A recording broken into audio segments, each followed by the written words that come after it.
Good evening, family. We are in chapter 6. He guides me in the paths of righteousness for his name's sake.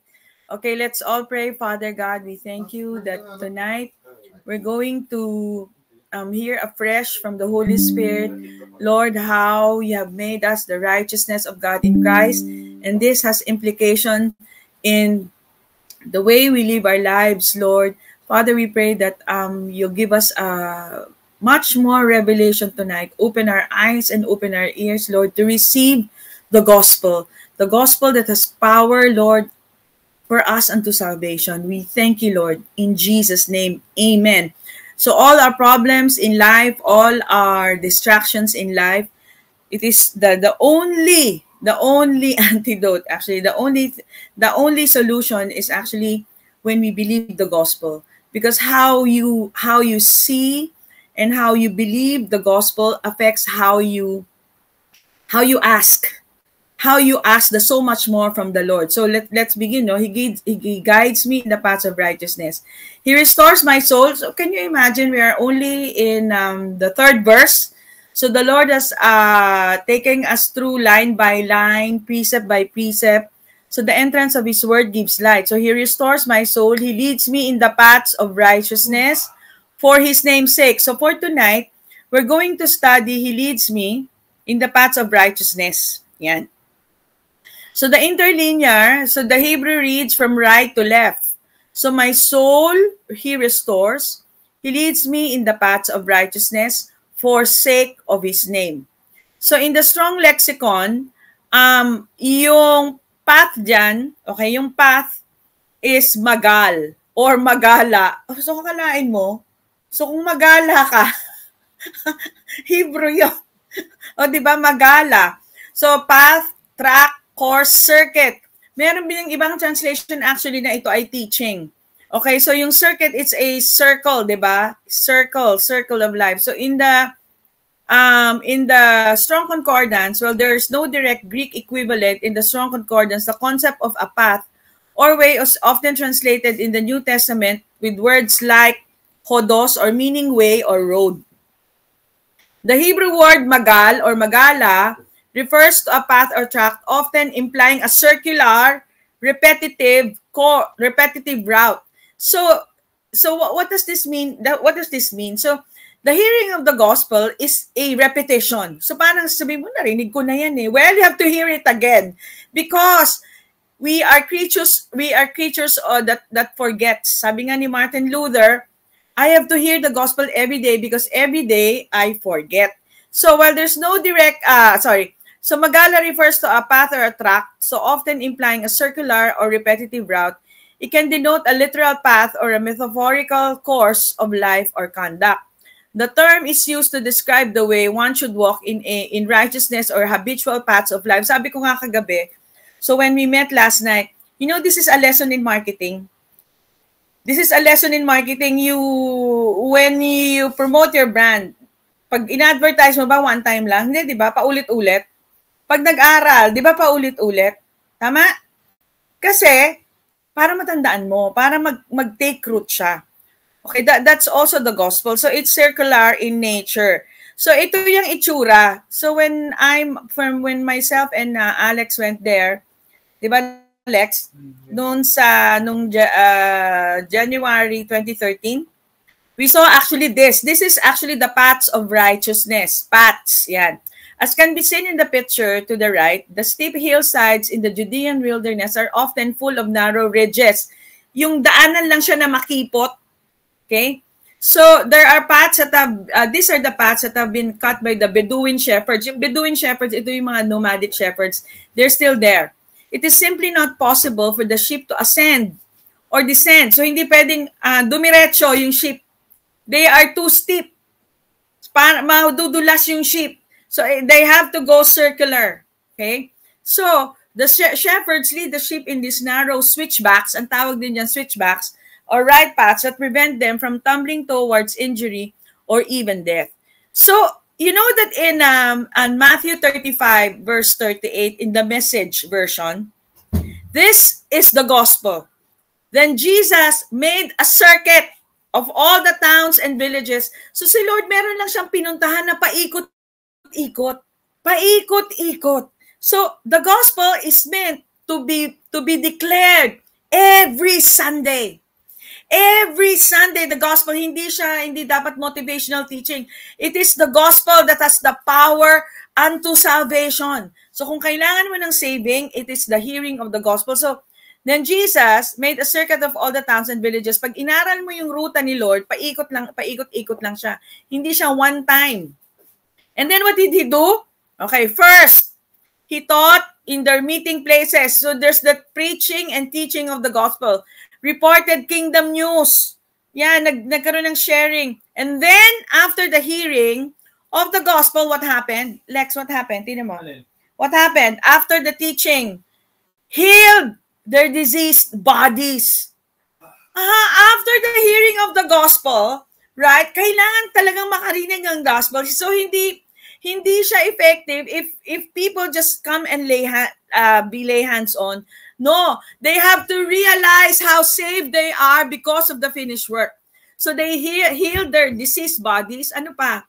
Healed their bruised and hurt lives. So kung merong mga sama ng loob, kung merong mga nakasakit sa'yo, pati yun, inihil ni Lord. When he looked out over the crowds, his heart broke. And this is how we see the Lord. The Message translation is so descriptive that you see how much God loves you, that he wants your body healed. He wants your body whole. He wants your hearts to be healed. He doesn't want you to cling to bruise and hurt and hurt. He wants you to be healed. He wants you to be whole. Hallelujah. So yan ano. So paikot-ikot. So kaya nga sabi nga na, how many times do I forgive my brother? How many times do you forgive your family member? Sabi nga ni Lord, 7 times 7. Actually, it's eternity. It's infinity. Kasi it's very easy to be offended. Diba? So, anong solusyon? Hear the gospel once more. How the Lord loves you. So, tonight, I will be quoting many things from François Dutoit because I find him really, really very inspiring when it comes to the delivery of the gospel. See, François Dutoit is actually a gift to the world. So the gospel is the good news of what God has done to reach us. It is not what you have done. It is about what God has done. It is not advice about what he must do to reach God. C. Baxter Kruger, one of the grace preachers, says it's not about us inviting Jesus into our lives. No, it's Jesus inviting us into the fellowship of the Father and the Son. So his outstretched arms at the cross is saying, come to me, all you who are weary and are heavy laden, and I will give you rest. So the gospel declares in 2 Corinthians 5:21, God made him to be sin. All your sins, past, present, and future, he took it on his own body. And the reason that we might be made the righteousness of God in him. Now, you can stand and look at yourself at the mirror and say, you are sinless. Yun pala yun. That's why you can declare you are sinless, because you've been made the righteousness of God in Christ. And because you are sinless, you are sickless. You are not hurt. Your heart is healed. Hallelujah. The gospel is not behave. It's not behave, but behold. Behold. Because the gospel is the gospel doesn't ask you to change, actually. It doesn't ask you to, but it raises you from the dead. It resurrects you. You're now a new creation. Yung old you, wala na. So sabi nga niya, behold, for to see how much has been given to you, you have to see it. The way you see the Father affects the way how you ask. Do you see him madamot? Do you see him stingy? Then you will not ask. Then you will not ask. So if you have this concept, if you have this mindset that, hey, my Abba Daddy God loves me, my Abba Daddy God is so rich, then I can ask for the moon, diba? For to see how much has been given to you in Christ, is to see what God sees. It is to see what God believes. It is to see the one faith, the only faith, the faith of God, and to find that faith in you. So don't ask God to show you what He wants you to do. Ask Him to show you more of who He is. So ask Him, Lord, I want to see you. I want to see you, the God who is so generous, the God who is El Shaddai, the God who is Almighty, who is my provider. Because when you see how good He is, you will find yourself doing accidentally all the things you were trying to get yourself to do on purpose. Hallelujah. In Romans 1, so a sister of mine, si Ate Ella, sabi niya, how do you distinguish or how do you assess if that person is declaring the gospel? It is in Romans 1:17. Herein lies the secret of the power of the gospel. You want to know, Sam? You want to know the secret of the power of the gospel? There is no good news in it until the righteousness of God is revealed. The gospel declares that you've been made the righteousness of God. It doesn't declare that you are a sinner. It doesn't declare that you have to repent of your sins. No, the gospel declares that you've been made the righteousness of God in Christ. The dynamic of the gospel is the revelation of God's faith as the only valid basis of our belief. The gospel is the revelation of the righteousness of God. It unveils how the Father, Son, and Spirit succeeded to put mankind right with themselves. It is about what God did right, not what Adam did wrong. The good news reveals how God's righteousness rescued the life of our design and redeemed our innocence. Mankind's futile efforts to justify themselves have failed themselves miserably. The good news shifts the emphasis away from our failure and condemnation to highlight what it was that God accomplished in Jesus Christ on humanity's behalf. Look away from the law of works unto Jesus. He is the author and the finisher of faith in Hebrews 12:2. It is God's faith. It's not your faith. To begin with, it is from faith to faith and not our good or bad behavior. We are not defined. Okay, look yourself in the mirror and say, I am not defined by my performance or circumstances. The language of the old written code, do in order to become. The language of the new covenant is be because of what was done. Instead of do, it's done. Instead of do, it's done. So in Habakkuk, verse 2 and 4, the just shall live by his faith. By God's faith. Habakkuk sees a complete new basis to mankind standing before God. So he's old covenant but he saw that the cross, the finished work of the cross, will pave the way for you to be made the righteousness of God in Christ. Instead of reading the curse, instead of dwelling on Deuteronomy 28, he realized that the promise outdates performance as the basis to mankind's acquittal. The curse is taken out of the equation in Galatians 3:13. Deuteronomy 28 would no longer be the motivation or measure of right or wrong behavior. Instead of righteousness as a reward to mankind's effort to obey the law, Habakkuk celebrates God's righteousness based on God's belief in the face of apparent disaster represented in the evidence of all curses mentioned in Deuteronomy 28. So he sings, though the fig trees do not blossom. So parang ganito, no? Though I do not see, yet the answer to my prayer, nor fruit be on the vines, the produce of the olive fails, and the field yields no food. The flock be cut off from the fold, and there be no herds in the stalls. Yet, sabi nga ni Habakkuk, I will rejoice in the Lord. I will have joy in the God of my salvation. God, the Lord, is my strength. He makes my feet like hinds' feet. He makes me tread upon high places. Habakkuk 3:17-19. So the gospel sees it by faith. You've been made the righteousness of God in Christ. So now you can rejoice because you know it is finished. Hallelujah. It is interesting to note that Habakkuk or Chabakuk, so Chabakuk was possibly the son of the Shunammite woman and her husband who hosted the prophet Elisha. They could not have children until Elisha declared that in a year's time, she would have embraced Chabak, a child. Ang child pala sa Hebrew is Chabak. Chabak, Chabak Chingchi, kaya pala, no? Chabak Chingchi. So, magkamag-anak talaga ang Hebrew tsaka Tagalog. When the child grew up to be a young man, he died of sunstroke, and Elisha stretched himself over the boy and mirror embraced the dead child face to face, and the boy came back to life. The boy came back to life. You know, di ba? Pwede nga na, no? Have a Coke. Have a Coke. Have a Coke. Di ba? Pwede, no? So, ako ba naman, mahilig ako uminom ng Coke. O, di ba? Maalala ko na I've been made the righteousness of God in Christ. And the meaning of Chabakok or Habakuk is double embrace. Double embrace. It is the prophetic mirror, prophetic picture of our mirror, resurrection together with Christ. Because you've been made the righteousness of God in Christ, you were resurrected together with Him. Hallelujah. If anyone knew that righteousness was not by works, but by God's faith, it was Habakuk. Kaya mga may Coke Zero eh.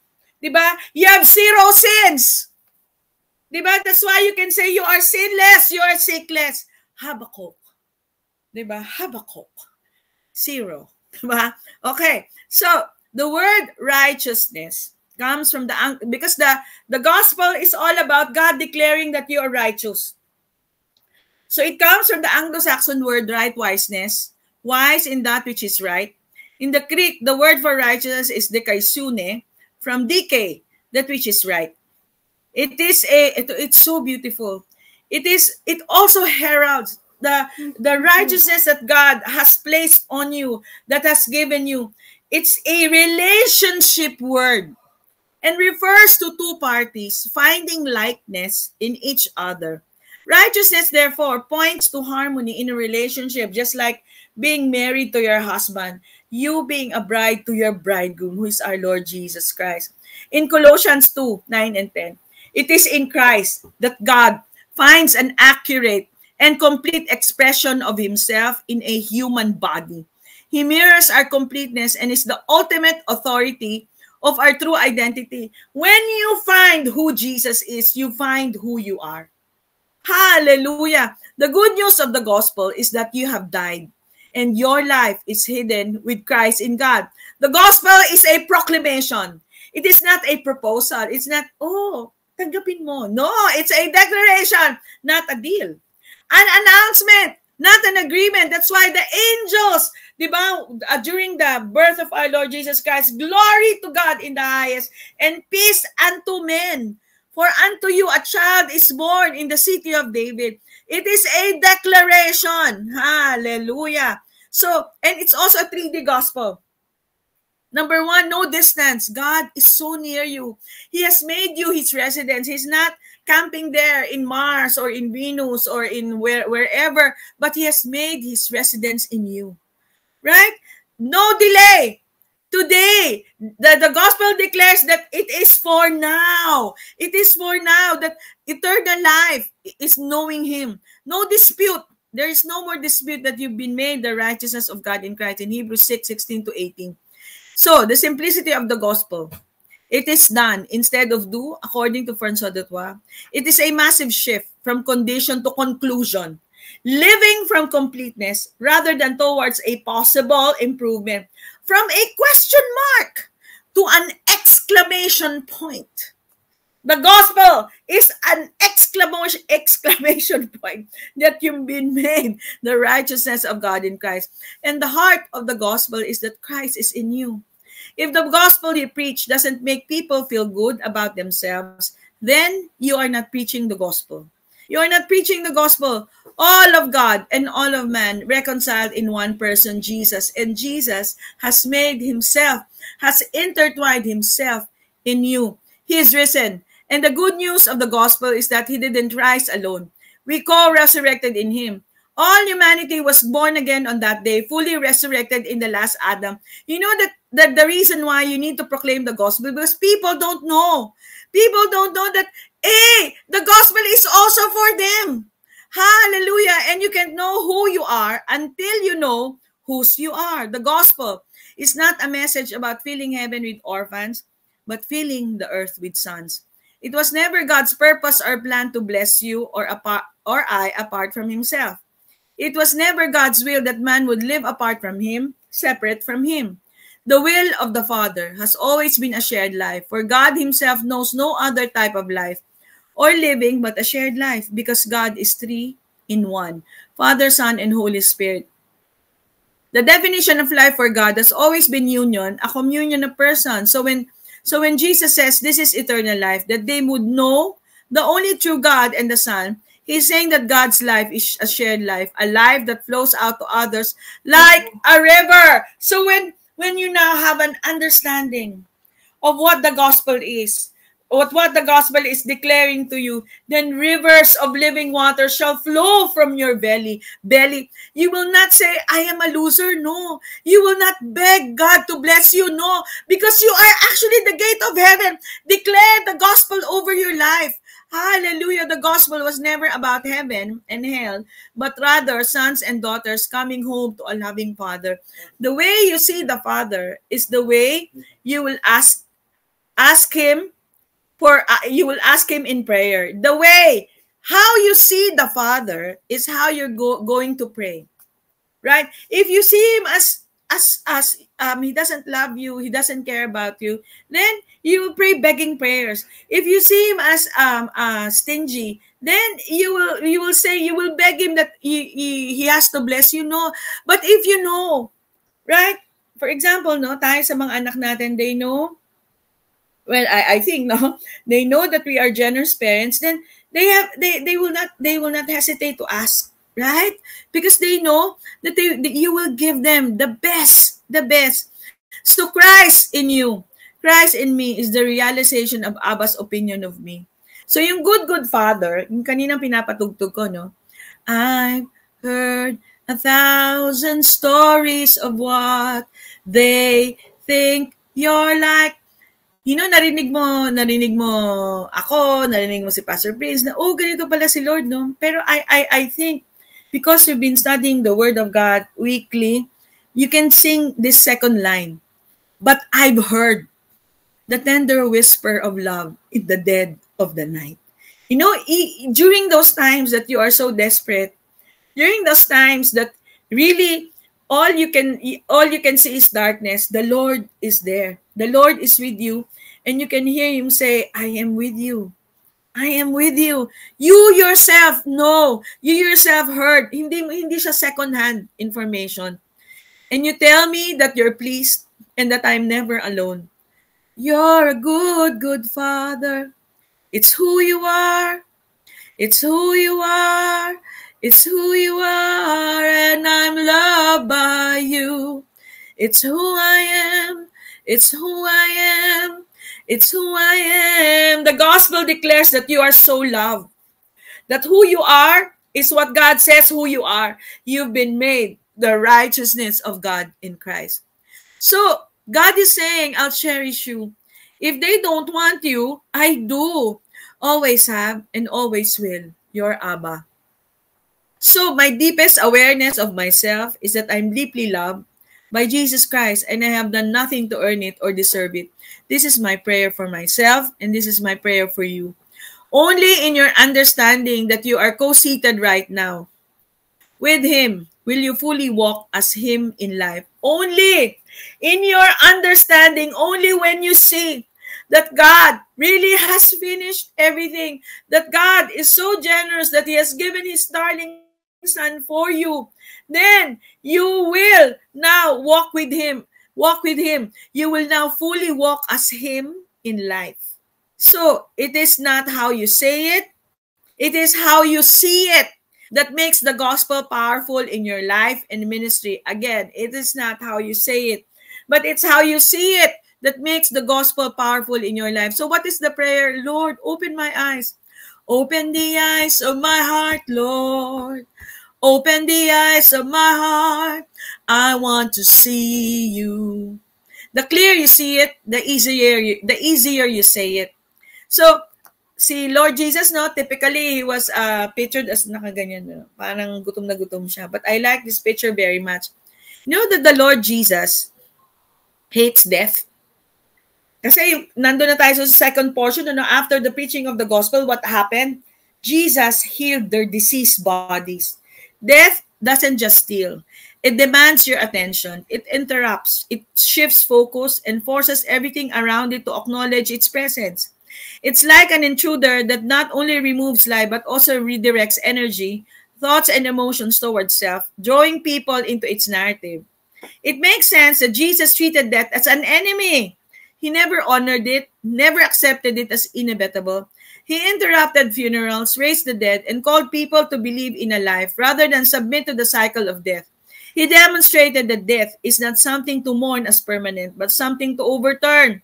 To overturn by the hearing of the gospel. So when you agree with death, whether in sickness, despair, or hopelessness, it gains power. But when life is the focus, death loses its grip. It thrives on attention, on agreement, on submission, but life is stronger. It doesn't compete in the way death does. It simply is unshakable, eternal, and where life reigns, death has no stage. So the Lord wants you have wellness, wild and well. You're in, so meron sa, I think this is in Europe, this is in UK. Meron silang conference, Wild Wellness. You are invited to come with us on a journey to pause, to behold, actually. Connect and engage with God's love, with God's wild love, entwined with His passion for your wellness. God is so passionate for your wellness. So anong theme nila? Wonder. Yan, ganda, no? Wonder. So come experience God's wild love and His wild, unrelenting passion for your wholeness. And lastly, the Master of Wholeness Himself. John 5, Jesus asked the man, would you like to be made well right now? Would you like to be made well right now? Jesus is asking you, all of us, would you like to be made well right now? Jesus was asking the man if he was ready to abandon how he had been seeing himself. He was seeing himself as sick and simply be who he truly was. The Lord wants him to simply be who he truly was, whole and healthy. Then he told him, rise, take up your bed and walk. In other words, rise up and live the life I created you to live. Enjoy your abundant life. The word rise means to awaken from sleep or death. This man has been afflicted for 38 years. Look into the eyes of the Master of Wholeness. So that's why yung kanta na, turn your eyes upon Jesus. And he saw his own reflection. As he is, so are you in this world. He saw himself whole, and he immediately awakened from out of his infirmity. May we also grow. My children, this is my prayer over you, my children, and for all of us. May we also grow more sensitive to Jesus, the true light, recognizing the unseen spiritual realities that shape our lives. As we cultivate the spiritual sensitivity, we begin to see beyond surface appearances to the deeper work of grace in and around us. John 1:9 tells us that He is the light that enlightens everyone. Paul said the mystery of the gospel is Christ in all men. The light Himself lives in and shines brightly in everyone. So let's open our eyes to the unseen realm. A realm, though often hidden, is profoundly real and deeply meaningful. And as we learn to see with eyes of faith, we discover that we live in not a fallen world, but rather a world illuminated by the light of Christ's love. So church, this is you. How beautiful are your feet. How beautiful upon the mountains are your feet. Who brings good news, who proclaims peace, who brings glad tidings of good things, who proclaims salvation, who says to Zion, your God reigns. And that, my dear family, is chapter 6. Praise the Lord.